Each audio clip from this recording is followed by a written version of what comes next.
Não. Eu tenho uma teoria da atração que eu acho bem interessante. Eu nunca vi ninguém falando sobre isso. Na verdade, eu desenvolvi essa teoria. Eu gosto muito, como eu te falei, de botar tudo em metodologia, né? Como se eu estivesse mapeando as coisas, como se eu estivesse mapeando as relações. E aí, hoje, a gente tem a teoria do VSM. Tu já deve ter ouvido falar? Que é o valor social de mercado? Valor sexual de mercado. Isso. Uhum. E aí é aquela coisa do cara bonito, do cara rico, do cara que tem status, do cara que tem boa comunicação, até mesmo o cara que tem boa habilidade de conquista. Isso tudo entra no VSM. Uhum. Mas eu tenho uma outra teoria da atração, que para você atrair alguém, basta você gerar um forte impacto emocional naquela pessoa. O que é isso? Vamos lá. Por que o VSM atrai? Porque, às vezes, o cara ser bonito, o cara ser rico, o cara ser de status, ele vai gerar uma emoção na mulher. E ela se interessou por aquilo. Todos os relacionamentos nascem a partir de um interesse, certo? Uhum. Agora, digamos que você não tem um VSM alto, mas você consegue gerar um impacto emocional. De acordo com a expectativa daquela garota, você pode conquistar ela. O que seria isso? Depende da expectativa dela. Vamos dar um exemplo assim. A garota passou por um relacionamento onde ela não teve a atenção que queria do namorado dela. E aí ela terminou com o cara, porque o cara só queria saber de futebol, de sair com os amigos e de trabalho e não dava atenção pra ela. E ela conhece um cara de VSM muito menor do que aquele. Mas aquele cara é atencioso. Aquele cara começou uma partida de futebol na TV, ele... vamos desligar isso aqui que tá atrapalhando a gente. Imagina. Aquilo ali pode causar um impacto emocional dela falar assim, pô, é esse cara que eu quero. Sabe? Ou uma mulher que foi traída muitas vezes pelo ex-namorado. Ela conhece um cara e esse cara consegue fazer demonstrações de fidelidade, de confiança para com ela. Pronto, isso pode causar um impacto emocional. A gente vê que tem casais que começam a ficar e namorar e antes eram virgens e aí um é como se um fosse feito um pro outro. Sabe aquele conto de fadas? Uhum. E isso gera um elo emocional tão forte que às vezes nem são tão compatíveis assim, ou nem se gostam mais, mas eles não querem quebrar aquele elo emocional que existe, porque eles acham que não vão encontrar alguém bom o suficiente, e aí acabam ficando. E isso explica também porque as mulheres têm tanta dificuldade para se livrar de relacionamentos tóxicos e abusivos, porque às vezes até a emoção negativa ela serve para... Ela é um pico emocional tão forte que às vezes isso confunde as mulheres. A prova disso é a síndrome de Estocolmo, né? Onde a mulher ou a vítima se apaixona pelo abusador ou pelo sequestrador por causa desse impacto forte emocional, sabe? Uhum. Então, eu não tô falando para ninguém sequestrar ninguém, tá, pessoal? É só uma explicação teórica, é uma teoria, na verdade, né? Acho que o Pua ensina que tu deve gerar, acho que é o Mystery que ensina, o Style, enfim, que ensina que tu deve gerar uma atração na mulher, independente de qual seja. Se tu quer a atenção dela, vai gerir raiva dela. Mas gere uma emoção. Uhum. Porque a emoção, ela cria um link, né? Um vínculo. Ela vai sempre te lembrar por causa que tu gerou uma emoção nela. Então, talvez essa síndrome de Estocolmo, essas coisas estejam ligadas a isso, né? Da emoção que tu gerar, mexe com elas. Eu andei estudando a síndrome de Estocolmo, eles falam muito sobre a questão da sobrevivência, né? Porque ela tá numa situação de extrema emoção, só que ela... É como se a sua emoção fosse responsável por buscar no seu subconsciente um mecanismo de sobrevivência. E aí é se aliar à pessoa que tá te gerando aquele mal. Uhum. E aí você começa a criar esse vínculo emocional com a pessoa. E aí a mente confunde as coisas e acaba se apaixonando pela pessoa. É muito engraçado porque, por exemplo, assim, às vezes eu recebo perguntas dos meus seguidores e aí a gente entra naquela coisa que a gente já falou aqui. Por exemplo, às vezes uma mulher pega e fala pra ti, eu não quero ficar com você. Mas tem um porquê disso.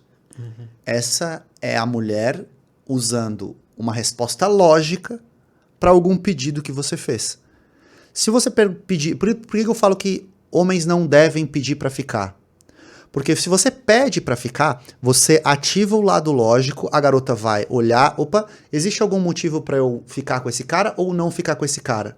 Isso é errado, porque na verdade você não pode fazer ela procurar esse motivo, porque isso é uma ação lógica. Aquele motivo já tem que estar lá dentro dela. E ela tem que sentir, é como se estivesse partindo dela o desejo de ficar com você. Aí eu sempre falo assim, ó, você convidou uma garota pra sair. Ela diz assim, ó, eu não posso sair com você porque eu não quero me relacionar com ninguém, porque eu acabei de terminar um relacionamento e eu não quero sofrer. Isso é uma resposta lógica. A lógica dela fala assim, poxa, eu já me machuquei, eu não quero me envolver com ninguém tão cedo. Se você conseguir convencer aquela garota a sair com você mesmo assim, dizendo coisas do tipo, não, vamos sair como amigos, eu só quero me divertir com você, não, sem nenhuma pressão, na verdade, eu só quero curtir. Vamos sair, vai ser bom pra ti também, a gente curte. E lá no encontro, tipo, você é um cara legal, você é divertido, você dança com ela, você ri, você conta piada, você bebe, você torna a noite dela divertida. Talvez você ative tantas emoções positivas nela que ela esqueça da lógica que ela colocou e queira ficar com você. Porque a emoção sempre ela vai sobressair a lógica. Né? Então, às vezes pode acontecer. Eu não tô dizendo pra você convidar pra sair, enganar ela e dar em cima dela lá. Não, não é isso. É porque, às vezes, cara, você sendo um cara legal, um cara bacana, ela vai começar a perceber, poxa, realmente tá sendo bom o momento com esse cara aqui, tô saindo com ele, tô me divertindo com ele. Não custa nada. Foda-se meu ex, foda-se, tá?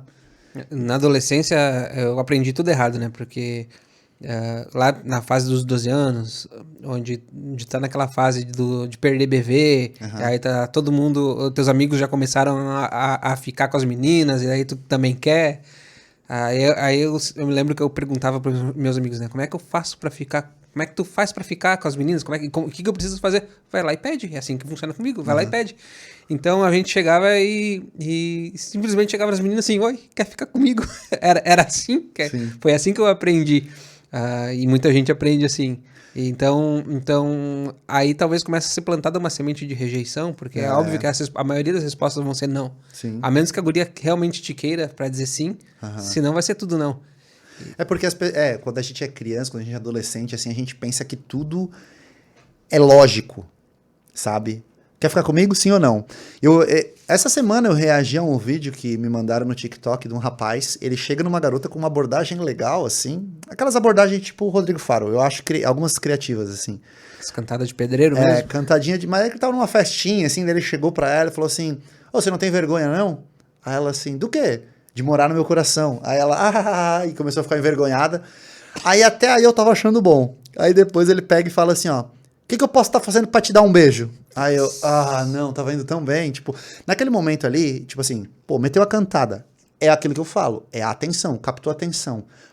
Trabalha um pouco mais ali, sabe? Aí ele perguntou, você tá solteira? Aí ela respondeu, sim. Aí ele falou assim, e o que eu posso tá fazendo pra te dar um beijo? Aí ela ficou toda envergonhada. Eu lembro dessas frases na minha adolescência também. Aí ele assim, ó, hein? O que eu posso fazer? Daí ele insistiu. Aí ela assim, não sei. Ela assim, não sabe por quê. Daí, sabe? Daí já estragou tudo, na minha opinião.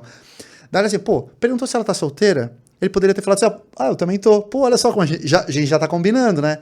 E o que veio fazer aí? Tá com quem? Tá combinado com quem? E começa uma conversa. E aí, nessa conversa, tu vai jogando uns flertes, vai tentando, sabe, jogando um verde, que a gente fala, né? E aí depois tu começa a perceber. Aí daqui a pouco tu ganha confiança, tira ela pra dançar, ou convida ela pra ir buscar uma bebida. E é assim que vai rolando, sabe? Eu sou gaúcho, lá no Rio Grande do Sul a gente tem uma gíria pra isso, não sei se em mais algum lugar fala isso, que é fazer os lados. Que é tipo assim, faz os meus lados com a mina lá. Sim, aqui... Faz a minha fita aqui, eu acho, que o pessoal usava aqui. Eu lembro do faz os meus lados. Então era comum isso no nosso vocabulário, né? Sempre faz os meus lados com ela lá. Então tu sempre usava um amigo pra chegar na menina, ou, né, ou vice-versa. Sim. Mas tem interesse naquela pessoa, então pra pessoa vencer, digamos, esse lado da rejeição, já que ela não vai ser rejeitada por ela. Ela não vai sofrer a rejeição direta. Se qualquer coisa foi ele que falou, eu não pedi, né? Então tu tinha essa desculpa. Sim, isso aí costuma funcionar até os 16, 17 anos, assim, mas depois acaba queimando o filme. Tem muito cara mais velho que quer fazer isso, a menina pega e fala assim, não, se ele quer, ele que vem aqui falar comigo.